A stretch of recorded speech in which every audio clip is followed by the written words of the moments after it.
Sorry, in between video struck up होगी तो मैं वहीं से स्टार्ट कर रहा हूँ। In this poem the poet has presented one of the most relevant problem that is excessive watching of television by children.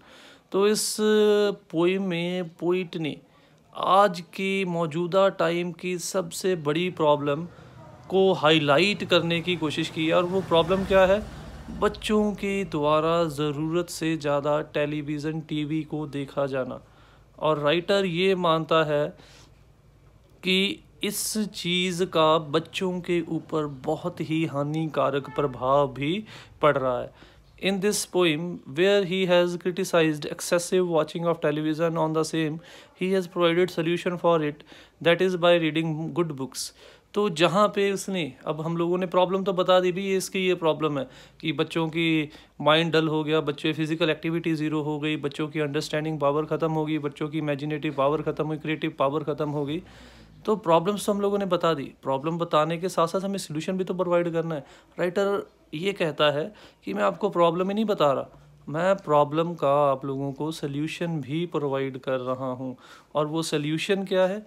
Writer कहता है सोल्यूशन ये है कि बच्चों को टेलीविज़न का आदी बनाने की बजाय हम लोगों को उन्हें अच्छी किताबें पढ़ने की आदत डालनी चाहिए, ताकि उनकी माइंड की भी एक्सरसाइज हो सके और वो अच्छी चीज़ों को अपनी लाइफ में अडॉप्ट कर सके।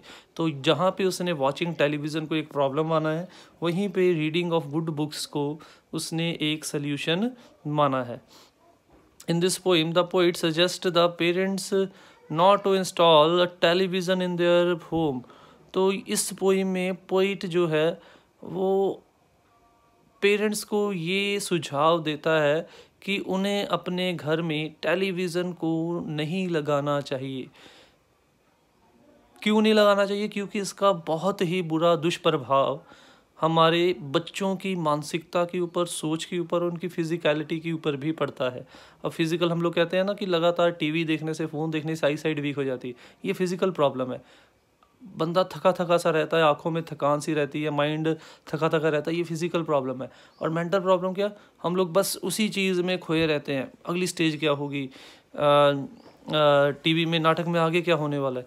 तो इस प्रकार से राइटर ये बताने की कोशिश कर रहा है कि पेरेंट्स इस चीज़ को, प्रॉब्लम को घर पे इंस्टॉल लगवाएं ही ना, यही सबसे बेहतर सल्यूशन है बच्चों को, अपने बच्चों को टेलीविज़न से दूर रखने का। He even calls television an idiotic box. वो यहाँ तक भी कहता है कि टेलीविज़न तो एक इडियट बॉक्स है, जिसमें बच्चे जो देखते हैं वही चीज़ें वो रियल लाइफ में अप्लाई करने की कोशिश करते हैं। जैसे बच्चे डोरेमोन देखते हैं या और कई कार्टून या कोई सुपर नेचुरल चीज़ें देखते हैं, वो भी वैसा करना शुरू कर देते हैं। जैसे जब हम लोग छोटे थे तो टीवी पर एक सुपर नेचुरल सीरियल आता था, शक्तिमान। तो बच्चे उस समय, उन्हें ये नहीं पता था कि वो केवल फिक्शन है, वो रियलिटी है। तो बच्चे, एक दो इंसिडेंट ऐसे हुए कि बच्चों ने बिल्डिंग से छाल लगा दी कि उनको शक्तिमान जो है वो बचाने आएगा। तो ये सारी चीज़ें जो है, ये टेलीविज़न का नेगेटिव इम्पैक्ट है। जब हम लोग बच्चों को रियलिटी और फिक्शन के बीच का फ़र्क नहीं समझाते, उसके कारण है। Further, the poet said he had seen the children watching television with their eyes wide open. He tells that they keep on watching this idiotic box until their eyes get too tired to watch it anymore.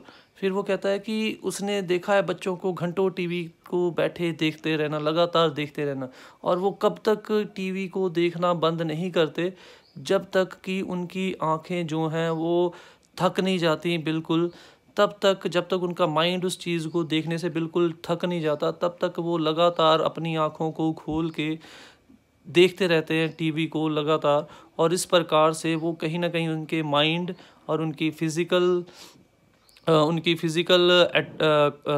Strength या physical health के ऊपर भी कहीं ना कहीं negative या दुष्प्रभाव डालता है।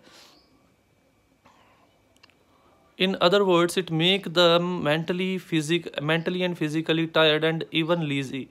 और ये कहना भी गलत नहीं होगा दूसरे शब्दों में कि टेलीविज़न को लगातार घंटों देखते रहने से वो ना केवल शारीरिक तौर पे थक जाते हैं बल्कि मानसिक तौर पे भी उन्हें थकान महसूस होती है, और उसके साथ साथ वो सुस्त भी हो जाते हैं। सुस्त तो अपने आप होंगे, जब कोई फिज़िकल एक्टिविटी नहीं हम लोगों ने करनी तो फिर हम लोग एक्टिव कहाँ से होंगे। एक्टिव तो तब होंगे जब हम लोग कोई फिज़िकल एक्टिविटी कर रहे हैं। जब फिज़िकल कोई एक्टिविटी नहीं हमारी है तो हम लोग मेंटली फिज़िकली एक्टिव कहाँ से हो जाएंगे। And even lazy, it would not be wrong to say that watching television make the children dull and lazy। और ये कहना भी गलत नहीं होगा कि लगातार टीवी देखने से बच्चों का जो माइंड है वो डल हो जाता है और बच्चे जो फिजिकली सुस्त हो जाते हैं। Further the poet tells that watching television make the children get hypnotized. Hypnotize होता है वश में चला जाना। By it they lost their power to think and understand. In fact, they forget everything about the real world, and for them the world of television seems to be the real। तो वो कहता है कि बच्चों का हाल, जैसे किसी को हम लोग साइकेट्रिस्ट के पास लेके जाते हैं, वो हमें हिप्नोटाइज कर लेता है, अपने वश में कर लेता है, तो वो कह रहा है कि बिल्कुल उसी प्रकार से बच्चे जब टीवी को लगातार देखते हैं तो उनका हाल भी बिल्कुल ऐसा ही होता है। ऐसा लगता है हमें कि वो भी बिल्कुल टीवी के वश में चले गए हैं, वो बिल्कुल टीवी के वश में चले गए हैं, और इससे उनकी सोचने और समझने की शक्ति भी ख़त्म हो जाती है, और वो लोग असली दुनिया और टीवी की दुनिया में फ़र्क नहीं कर पाते। और क्योंकि उनके अंदर सोचने और समझने की शक्ति नहीं रही, वो टीवी को देख देख के वही चीज़ों को रियल समझना शुरू कर देते हैं। उनके लिए टीवी के अंदर दिखाए जाने वाली चीज़ें ही असली ज़िंदगी बन जाती हैं। उन्हें ये नहीं पता चलता कि ये असली ज़िंदगी में हो सकती हैं या नहीं हो सकती। Moreover, they see the violence and other such things on this idiotic box that are inappropriate for their age। और कई बार तो वो हिंसा और ऐसी कई चीज़ें हैं जो उनकी एज के लिए, बच्चों को देखने के लिए सही भी नहीं है, वो उन चीज़ों को भी टेलीविज़न पर देखते हैं, और इस तरीके से कहीं ना कहीं उसका नेगेटिव इम्पैक्ट उनकी थिंकिंग के ऊपर भी जाता है।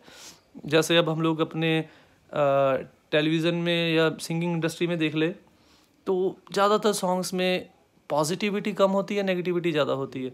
बच्चों को ड्रग्स हो गए, लड़ाई करना, शराब पीना, ऐसी चीज़ें हाईलाइट कर दी जाती हैं, और जो अच्छी चीज़ें वो हाईलाइट नहीं की जाती। और बच्चे ये मान के चलते हैं कि जो टीवी स्टार्स हैं वही उनके रोल मॉडल है। जब उनको वो ऐसा करते हुए देखते हैं तो वो उन्हीं को फॉलो करना शुरू कर देते हैं। इसीलिए कोशिश ये करनी चाहिए कि बच्चों को इन चीज़ों से जितना दूर रखा जाए उतना ही बेहतर है, ताकि उनके माइंड के ऊपर कोई नेगेटिव इम्पैक्ट ना बने और वो गलत लोगों को अपना रोल मॉडल ना मान ले।